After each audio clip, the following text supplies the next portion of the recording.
नमस्कार दोस्तों, आप सभी को एक नए वीडियो में स्वागत है। इस वीडियो में मैं आपको क्लास 12 का जियोग्राफी का प्रैक्टिकल लिखना बताऊंगा। देखिए, बहुत सारे बच्चे के डिमांड पर यह वीडियो है, क्योंकि प्रैक्टिकल का वीडियो मैं पहले डाल चुका था, लेकिन कुछ बच्चा के कहना था कि सर आप लिख कर बताइए कि कैसे भरेंगे।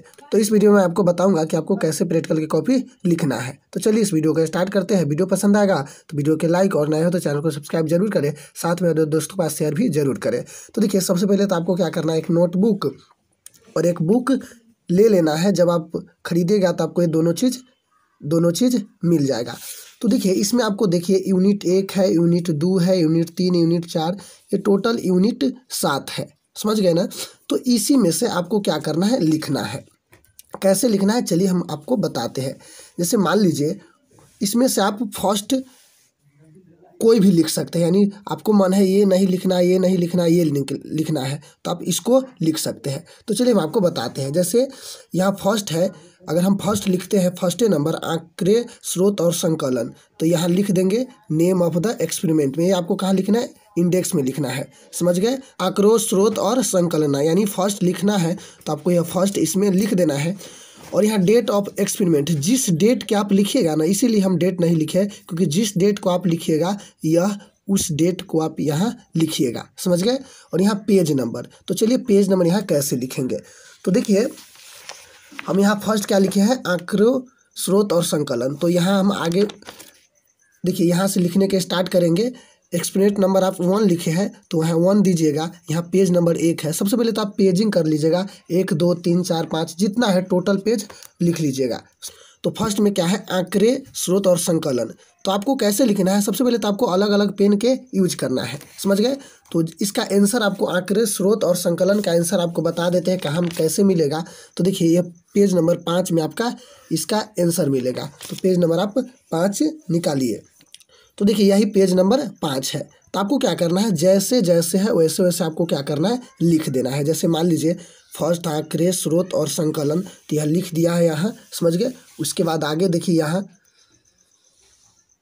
आंकड़ों की आवश्यकता, तो इसमें से देखिए आंकड़ों की आवश्यकता, फिर आगे यहाँ कीजिए तो इसमें एक ब्लैंक पेज आएगा जिसमें जो भी फिगर आपको होगा उसको इसमें बनाना है। समझ गए।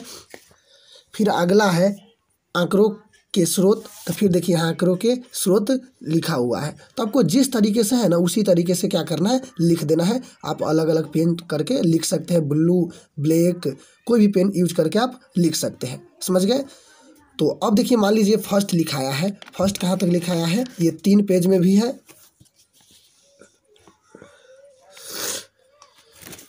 यह 3 पेज में भी है, और चौथा में भी है, 5वां में भी है और 6ठा में भी है। यानी फर्स्ट कहाँ तक लिखा है, 1 से 6 पेज तक आपको फर्स्ट लिखाया है।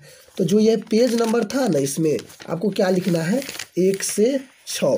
तो यही पेज नंबर यहाँ लिखा गया है। हम आपको चलिए बता देते हैं। 1 से 6 तक आपको यहाँ लिखा गया है। आपको इसी तरीके से लिखना है कि जितना पेज तक होगा फर्स्ट उतना पेज लिख देना है। उसके बाद देखिए, डेट ऑफ सबमिशन और रिमार्क में आपको कुछ नहीं लिखना है, इसको छोड़ देना है, वो टीचर खुद इसमें लिखेंगे।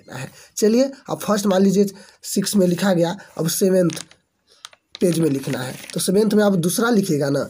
तो यहाँ चलिए फिर बुक देखेंगे, और बुक देखना है आपको, और दूसरा में आपको जो मन है वो लिखिएगा। अगर मन है दूसरा में क्षेत्रीय सर्वेक्षण, या आंकड़ों का प्रक्रमण, या आंकड़ों का वर्गीकरण, जो भी लिखना है वो लिख सकते हैं। तो मान लीजिए दूसरा में हम लिखे हैं आंकड़ों का वर्गीकरण, आपको कोई भी लिख सकते हैं, लेकिन हाँ, आप किताब में दूसरा दे रहे हैं तो यहाँ भी क्या लिखना है, दूसरा देना है। तो आंकड़ों का वर्गीकरण, अगर मान लीजिए किसी को लिखना होता मानचित्र में कंप्यूटर का प्रयोग, तो आप यहाँ दूसरे नंबर में लिख रहे हैं तो यहाँ दुइये दीजिएगा। इसमें कोई नंबर है उसे आपको मतलब नहीं है। फिर दूसरा लिखिएगा, इसका आंसर कहाँ है, आंकड़ों का, इसका आंसर कहाँ है, आंकड़ों का वर्गीकरण, पेज नंबर 9 में है। तो पेज नंबर फिर 9 निकालना है।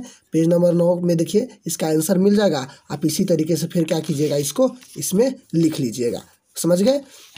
फिर अगर मान लीजिए, और इसको इंडेक्स में भी लिख देना है, आंकड़ों का वर्गीकरण दूसरा लिख रहा है ना, तो दूसरा number name of the experiment में आपको इसको लिख देना है, जैसे यहाँ लिखना है। चलिए बताते हैं। तो देखिए, दूसरा है आंकड़ों का वर्गीकरण, जो इसमें लिखा हुआ है, तो आपको भी लिखा है। तो ये कितना पेज तक है, यह 7 से 10 पेज तक लिखाया है। चलिए हम आपको बताते हैं कैसे लिखाया है 7 से 10। देखिए यहाँ से स्टार्ट हुआ है, और 8 में भी है, 9 में भी है और 10 में भी है। तो यहाँ लिखेंगे क्या लिखेंगे, 7 से 10 लिखेंगे। समझ गए। तो इसी तरीके से क्या करना है, आपको लिख लेना है और जितना से पैक हो उतना लिखना है। अगर मान लीजिए थर्ड में आपको लिखना है क्या, थर्ड में लिखना है आंकड़ों का आलेखी निरूपण या जो भी लिखना है आप थर्ड में लिख सकते हैं। समझ गए। उसका पेजिंग दे दीजिएगा और जो फिगर होगा वो ब्लैंक पेज में बना दीजिएगा। तो इसी तरीके से क्या कर सकते हैं, आप प्रैक्टिकल कॉपी लिख सकते हैं। देखिए उसके बाद जो भी यूनिट लिखिएगा ना उसको आप इंडेक्स में ज़रूर लिखिएगा। इंडेक्स आपको बहुत है, एक उस साइड है और एक इस साइड है। जैसे इसमें 1 है, 2, 3, 4, 5, 6, 7 टोटल 14 है। तो आपको इसमें भी लिखना है, इसमें भी लिखना है, इसमें भी लिखना है, जितना अटेगा उतना लिखिएगा। समझ गए। उसके बाद एक सर्टिफिकेट है, तो सर्टिफिकेट भी आप भर लीजिएगा। तो चलिए हम आपको सर्टिफिकेट बताते हैं कि कैसे भरना है। तो देखिए इसमें तो आपको नेम लिखना है, इसमें कोई बताने की ज़रूरत नहीं। इसमें क्लास, इसमें रोल नंबर जो आपको एडमिट कार्ड होगा उस पर मिल जाएगा। इसमें आपको एग्ज़ाम नंबर ये छोड़ देना है। इसमें इंस्टीट्यूशन नेम जो कॉलेज है उसका नाम लिखना है। बाकी इस समय आप और चीज़ छोड़ दीजिएगा। यहाँ देखिए नीचे है एग्जामिनर सिग्नेचर चाहिए, यहाँ प्रिंसिपल सिग्नेचर चाहिए, उसके बाद यहाँ डेट और यहाँ इंस्टीट्यूशन यानी स्टम्प यहाँ चाहिए। तो आपको यहाँ स्टम्प मरवा लेना है। ये आप जमा करने के समय आपको सब चीज़ वहाँ मार देंगे सर, ठीक है। बस ज़रूरी आपको क्या है, यहाँ name, class, roll number, institution. अगर रोल नंबर जब एडमिट कार्ड रहेगा तभी आप लिख सकते हैं, अगर नहीं होगा तो नहीं लिखिएगा, छोड़ दीजिएगा। समझ गए। उसके बाद चाहे तो in the subject of geography आप यहाँ जियोग्राफी लिख दीजिएगा और यहाँ टीचर इंचार्ज का सिग्नेचर भी चाहिए। तो इसी तरीके से आप प्रैक्टिकल का कॉपी भर सकते हैं। तो मुझे उम्मीद है कि यह वीडियो आपको जरूर समझ में आया होगा और समझ में आया तो वीडियो को लाइक और नया हो तो चैनल को सब्सक्राइब जरूर करें। धन्यवाद।